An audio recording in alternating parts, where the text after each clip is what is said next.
वसुंधरा राजे के right hand Yunus Khan ने आखिरकार ये ऐलान कर दिया है कि वो निर्दलीय चुनाव लड़ेंगे। डीडवाना में उनके समर्थकों की आज एक सभा हुई और इस सभा के जरिए डीडवाना के उनके समर्थकों ने ही यूनुस खान को निर्दलीय खड़ा करवा दिया। यूनुस खान वो व्यक्ति जो वसुंधरा राजे के राज में नंबर 2 की हैसियत रखता था, आज बीजेपी ने उस व्यक्ति की क्या हालत कर दी है। वो टिकट का इंतजार ही करते रह गए और जितेंद्र जोधा को बीजेपी ने फिर से चुनाव मैदान में उतार दिया। वो जितेंद्र जोधा जो पिछली बार बुरी तरीके से चुनाव हारे थे, लेकिन ये बीजेपी है, ये आधुनिक बीजेपी है। यूनुस खान को पहले से ही पता होना चाहिए कि उन्हें टिकट नहीं मिलने वाली, लेकिन यूनुस खान इंतजार करते रहे। उन्हें लगा कि वो मैडम के राइट हैंड है तो टिकट मिलेगी, लेकिन ये नरेंद्र मोदी, अमित शाह, जेपी नड्डा के दौर की बीजेपी है और यूनुस खान को टिकट नहीं मिला। मजबूरी में यूनुस खान डीडवाना आए और आज सभा करी और निर्दलीय चुनाव लड़ने का ऐलान कर दिया। अब सबसे हैरान करने वाली बात यह है कि तो क्या वसुंधरा राजे डीडवाना में बीजेपी के प्रत्याशी के लिए चुनाव प्रचार करेगी या डीडवाना मैडम आएगी नहीं? ये बड़ा रोचक होगा।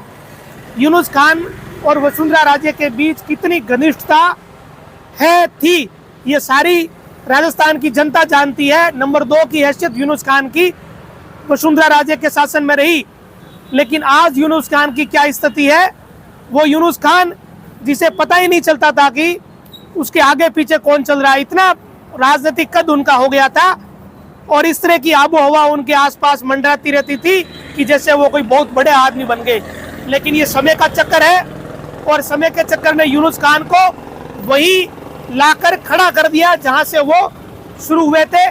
तो ये राजस्थान की राजनीति है, यहाँ कब किसके साथ क्या हो जाए पता ही नहीं चलता। यूनुस खान जब पीडब्ल्यूडी मंत्री थे तो उनकी क्या स्थिति थी, लोग याद करें उन दिनों को। यूनुस खान के पास शायद ही किसी के लिए समय होता था। वो स्थिति यूनुस खान की थी कि यूनुस खान एक बड़े नेता और मुख्यमंत्री के सबसे करीबी व्यक्ति हुआ करते थे। उनकी आंखें ही नहीं खुलती थी, अगर मारवाड़ी में कहें तो उनकी आंखें ही नहीं खुलती थी। उन्हें पता ही नहीं रहता था कि आसपास कौन आ रहा है। आम व्यक्ति भी होते हैं, कार्यकर्ता भी होते हैं, इतना कद यूनुस खान का था। लेकिन समय का चक्कर देखिए, यूनुस खान को वहीं आके खड़ा होना पड़ गया जहां डीडवाना से उन्होंने शुरू किया था। आज उन्हीं लोगों के भरोसे उन्हें चुनाव मैदान में फिर से उतरना पड़ रहा है, जो शायद ही उन्हें उस समय नजर आ रहे थे जब वो पीडब्ल्यूडी मंत्री थे। यूनुस खान ही नहीं, 1-2 और भी नेता थे जिनकी आंखें ही नहीं खुलती थी। वो राज में इतने अंधे हो गए थे, और जब राज आदमी के पास होता है ना, तब उसका दिमाग अलग ही लेवल पे काम करता है। किसी के पास राज आता है तो वो ये सोचता है कि ये राज पूरी जिंदगी पर कायम रहेगा, लेकिन समय ऐसी चीज है, समय का कोई पता नहीं रहता। आज समय किसी का है, कल किसी का हो। आज यूनुस खान का समय नहीं है, वसुंधरा राजे के समय यूनुस खान का समय था, लेकिन आज स्थिति अलग है। मुस्लिम समाज से जुड़े हुए लोगों ने उनके लिए बैठक करी और उन्हें निर्दलीय चुनाव मैदान में उतारने का ऐलान उनसे करवा दिया। लोगों ने भी ऐलान कर दिया।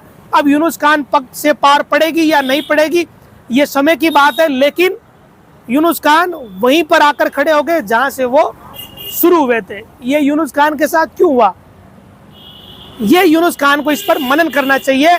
आदमी जब राज में होता है ना, तो उसको सौम्य और ज्यादा सरल होने की आज के युग में जरूरत है। भले ही पहले की राजनीति कुछ अलग थी, जब राज होता था और राज नहीं भी होता था तो भी राज के ठरके चलते थे, लेकिन आज नहीं चलते।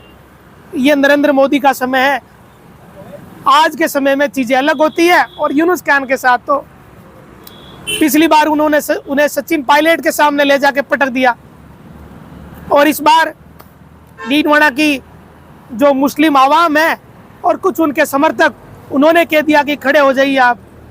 अब खड़े तो कर दिया, लेकिन यूनुस खान को जीत दिला पाएंगे क्या?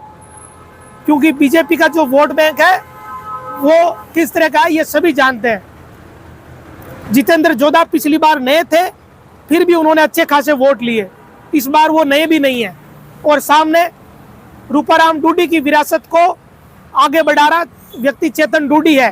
तो इतना आसान यूनुस खान के लिए नहीं है कि कह दिया कि खड़े हो जाओ निर्दलीय, आप जीत जाओगे। अब ठीक है, यूनुस खान का निर्णय है, उन्हें कहीं से चुनाव लड़ना ही था और राजनीति में उनके पास कोई गुंजाइश भी नहीं बची थी। अपना कैरियर, जो राजनीति का कैरियर होता है, उससे कोई नेता गंवाना नहीं चाहता। यूनुस खान ने भी शायद यही सोचा कि अब कोई विकल्प तो हमारे पास है नहीं, तो निर्दलीय चुनाव लड़ लेते हैं, क्या पता मैडम का राज आ जाए और निर्दलीय बाहर से भी तो समर्थन दे सकते हैं।